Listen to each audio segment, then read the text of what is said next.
Good morning എന്ന് പറഞ്ഞാൽ ഇവിടെ നിങ്ങൾക്ക് ഗുഡ് മോർണിംഗ് ആണ്, ഗുഡ് ആഫ്റ്റർനൂൺ ആണ്, ഗുഡ് ഈവനിങ് ആണെന്ന് അറിഞ്ഞുകൂടാ.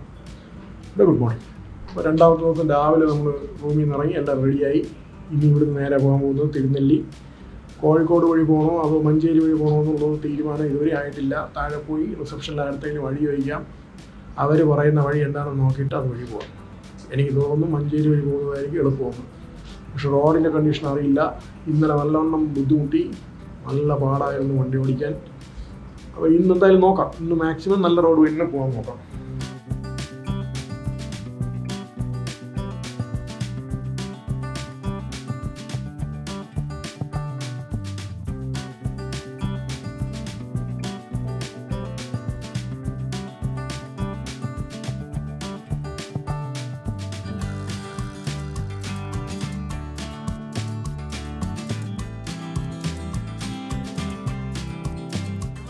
അപ്പോൾ ഒരു കാര്യം പറയാൻ പറഞ്ഞത്, നമ്മൾ ഇന്നലെ എടുത്തത് ഇവിടെ തൃശ്ശൂർ ബൈപ്പാസിലുള്ള ഹമാര എന്ന് പറയുന്ന ഒരു ഹോട്ടൽ, ഒരു ബാർ ഹോട്ടലാണ്.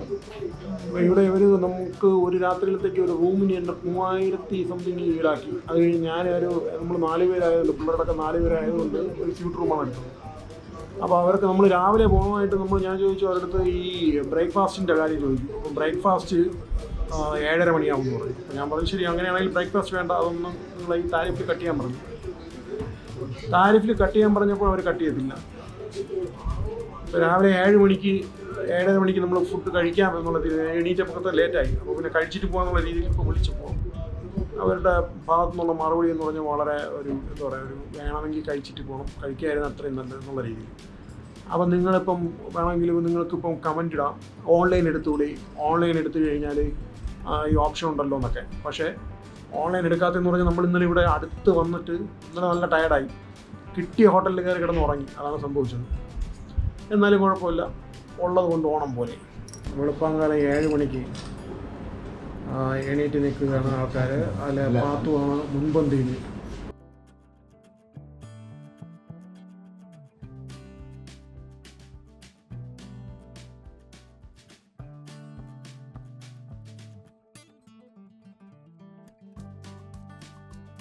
രാവിലെ എണീറ്റ് കൊണ്ടൊരു ഓട്ടക്ഷീണം. ഇവിടുന്ന് 230 കിലോമീറ്റർ പോകണം. Miles to go before I sleep.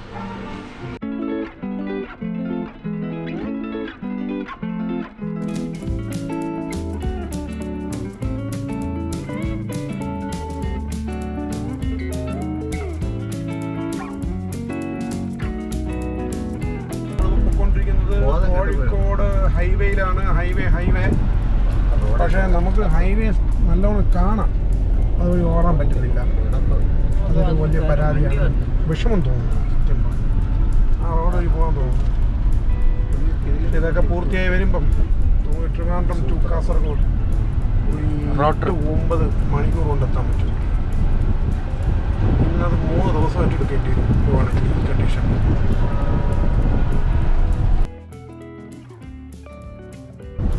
നമ്മൾ താമരശ്ശേരി കഴിഞ്ഞ് അടിവാരം എത്തിക്കൊണ്ടിരിക്കുകയാണ്. അത് കഴിഞ്ഞ് ചുരം കയറണം. ചുരം കയറി കഴിഞ്ഞാൽ വയനാടായി. പിന്നെ അവിടെ നിന്ന് നമുക്കൊരു 50-60 കിലോമീറ്റർ പോയി കഴിഞ്ഞാൽ മാനന്തവാടി, തിരുനെല്ലി വനത്തിലേക്ക് പ്രവേശിക്കും. കടുവ, ആന, പുലി, കടുവ, അത് 2 കടുവയുണ്ട്.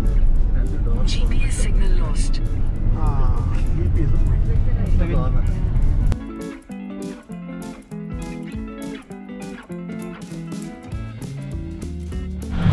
മനുഷ്യൻ്റെ ഏറ്റവും പരമപ്രധാനമായ ഒന്നാണല്ലോ ഭക്ഷണം. അങ്ങനെ ഉച്ചയ്ക്ക് 1:45 അപ്പോൾ എന്തെങ്കിലും കഴിക്കാം. നമ്മൾ വന്നു. നമ്മുടെ അടുത്ത വണ്ടി സന്ദീപിൻ്റെ വണ്ടിയും കാത്ത് നിൽക്കുകയാണ്. അടുത്തെത്താറായി, ലൈവ് ലൊക്കേഷൻ ഇട്ടിട്ടുണ്ട്. അതുകൊണ്ട് എത്തും.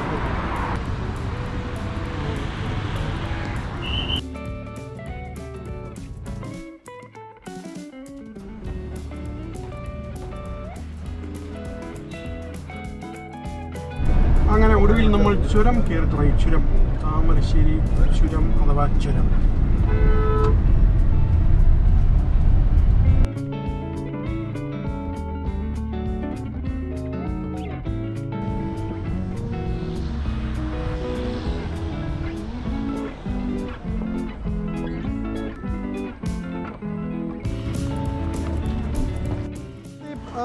സന്ദീപ് പറയൂ, എങ്ങനെയുണ്ടായിരുന്നു താമരശ്ശേരി ചുരം? കഴിഞ്ഞില്ലല്ലോ, ഇനി ഉണ്ടല്ലോ ചുരം. ഇനി ഒരു ബെൻഡും കൂടെ ഉള്ളൂ. നൈസ്. ഓക്കെ. ബ്ലോക്ക് ഉണ്ടായിരുന്നോ? ഒതുങ്ങി ആണല്ലേ? അമ്മ വേറെ പ്രശ്നമൊന്നുമില്ലല്ലോ? എല്ലാം ഓക്കെ അല്ലേ? പ്രശ്നമെല്ലാം ഓക്കെ അല്ലേ?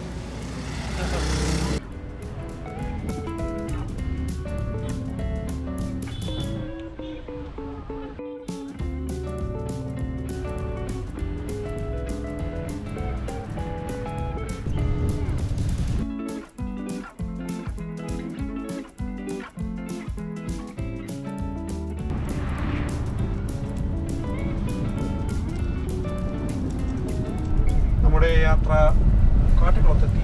മാനന്തവാടിയിൽ നിന്ന് ഒരു 10-12 കിലോമീറ്റർ ഉണ്ട് കാട്ടിക്കുളം. അതിനിപ്പോൾ അടുത്തത്ത് ഇറങ്ങി. അവിടെ നിന്നാണ് പിന്നെ ഫോറസ്റ്റ് സ്റ്റാർട്ട് ചെയ്യുന്നത്. തിരുനെല്ലി അമ്പലത്തിലേക്കുള്ള വഴിയാണ്.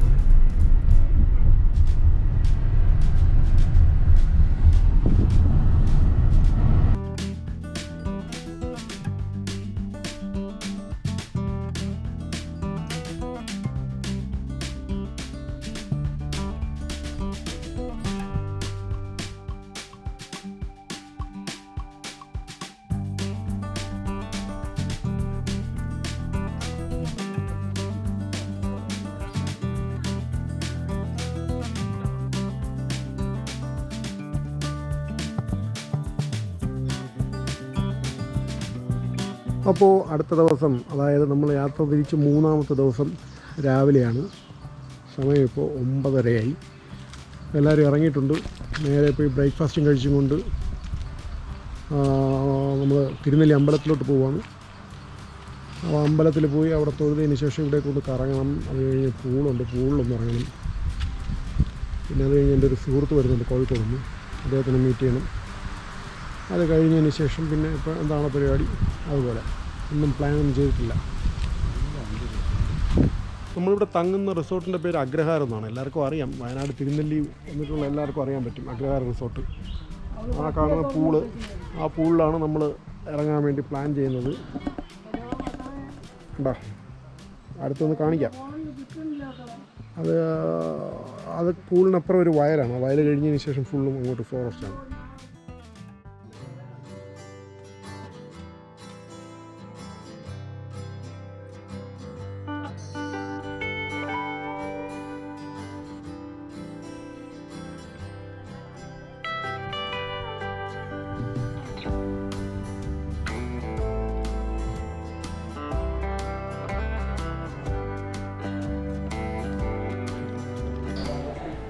നൂറ്റാണ്ട് ഒരു ക്ഷേത്രമാണ്. പുതിയതായിട്ടാണ് ഇത് കാണുന്നത്.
ഏതാണ്ട് ഒരു 4-5 മാസങ്ങളായിട്ട് ഇവിടെ ടൂറിസ്റ്റ് വളരെ കുറവായിരുന്നു. കാരണം നമ്മുടെ ഉൾപ്പൊട്ടലിന് മുമ്പായിട്ട് ഇതൊന്നുമില്ല, വെക്കേഷൻ അല്ലല്ലോ. വെക്കേഷൻ ടൈം ആയപ്പോൾ കൊണ്ട് ഉരുൾപൊട്ടി. അതിനുശേഷം ആൾക്കാർ പേടിച്ചിങ്ങോട്ട് വരാതായി. അതുള്ള ഈ ടൂറിസത്തിനെ ആശ്രയിച്ച് ജീവിക്കുന്ന ഒരുപാട് പേർക്ക് അവരുടെ തൊഴിൽ നഷ്ടപ്പെട്ടു. ഓൾമോസ്റ്റ് എല്ലാവരും ഈ പറഞ്ഞ പോലെ ദാരിദ്ര്യം തുടങ്ങി. ഇവിടെ 1-2 പേര് സംസാരിച്ചപ്പോൾ അവർ പറഞ്ഞതാണ്. ഇപ്പോൾ വീണ്ടും പഴയതുപോലെ ആൾക്കാർ വന്നു തുടങ്ങി. ഇവിടെ വേറെ കുഴപ്പമൊന്നുമില്ല. കാരണം ഇപ്പം വയനാടിൻ്റെ ഒരു ഭാഗം മാത്രമാണ് സംഭവിച്ചത്. ബാക്കി ഇതുപോലെ തിരുനെല്ലിയും മാനന്തവാടിയും സുൽത്താൻബത്തേരിയും മുത്തങ്ങ ഇങ്ങനെയുള്ള ഒരുപാട് സ്ഥലങ്ങളുണ്ട്. പുൽപ്പള്ളി അതൊക്കെ നമുക്ക് വന്നാൽ എക്സ്പ്ലോർ ചെയ്യാം. അപ്പോൾ നമ്മളിപ്പോൾ പോകുന്ന ഉണ്ണിയപ്പക്കടയിൽ പോയി ഉണ്ണിയപ്പം കഴിക്കാൻ പോകുന്നു. ഈ സമയം മണി 12 ഈ സമയത്ത് വേറെ സൈറ്റിംഗ് ഒന്നും കിട്ടാൻ ചാൻസ് ഇല്ല. അഥവാ കിട്ടണമെങ്കിൽ രാത്രി പോകണം. അങ്ങനെ നമ്മളിവിടെ ഒരു രാത്രി റോഡ് വഴി ഇന്ന് പോകാമെന്ന് പ്ലാൻ ചെയ്തിട്ടുണ്ട്. നല്ല ഉറക്കമുണ്ട്. നല്ല ഉറക്കം എന്ന് പറഞ്ഞാൽ ഏതാണ്ട് 3 ദിവസത്തെ ഉറക്കം ഉറങ്ങി തീർക്കാനുണ്ട്. അപ്പോൾ അത് ഒന്ന് ഇനി പോയി കിടന്ന് ഉറങ്ങാം. നമ്മളിപ്പോൾ എത്തി നിൽക്കുന്നത് ഉണ്ണിയപ്പക്കടയിലാണ്. ഉണ്ണിയപ്പക്കട കണ്ടോ? ഉണ്ണിയപ്പക്കടയിൽ ഇവിടെ വേറെ നല്ല ഉണ്ണിയപ്പക്കട എന്ന് പറയുമ്പോൾ പേര് പോലെ തന്നെ ഉണ്ണിയപ്പം കിട്ടുള്ളൂ. അല്ലാതെ ഉണ്ണിയപ്പക്കടയിൽ വന്നിട്ട് കിട്ടും. അപ്പം നമ്മൾ നേരെ പോയി ഉണ്ണിയപ്പവും കട്ടൻ ചായയൊക്കെ കുടിച്ച് ഇവിടുന്ന് അടുത്ത സ്ഥലത്തോട്ട്. നാളെ ഇവിടുന്ന് ഊട്ടിക്ക് പോകും. ഊട്ടി പോയിട്ട് അവിടുന്ന് നേരെ തമിഴ്നാട് റൂട്ട് വഴി ട്രിവാൻഡ്രത്ത്. ഇനി ഒരിക്കൽ കൂടെ കേരള റൂട്ട് ഓടിക്കാൻ പറ്റില്ല. തളർന്നു, മതിയായി.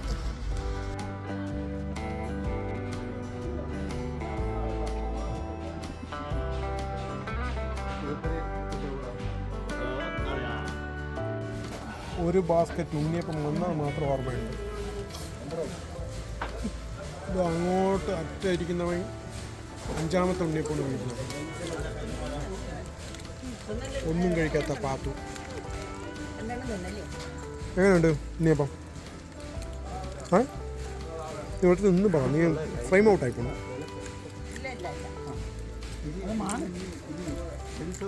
മുദ്ര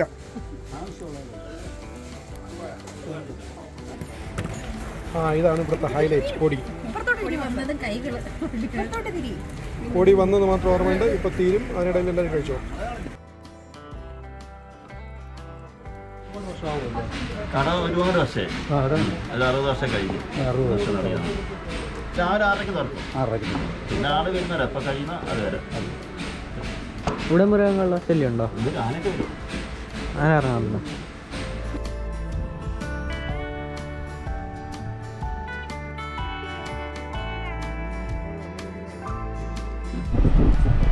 ഊണ് കഴിച്ചു. നല്ല ഊണായിരുന്നു. അടിപൊളി ഊണ്, ഫിഷ് ഫ്രൈ, ഫിഷ് കറി, തൈര്, അച്ചാർ എല്ലാം ഉണ്ടായിരുന്നു. നല്ല ഊണ് കഴിച്ചു. തിരിച്ചിട്ടാ പോകുന്നു റിസോർട്ടിലോട്ട്.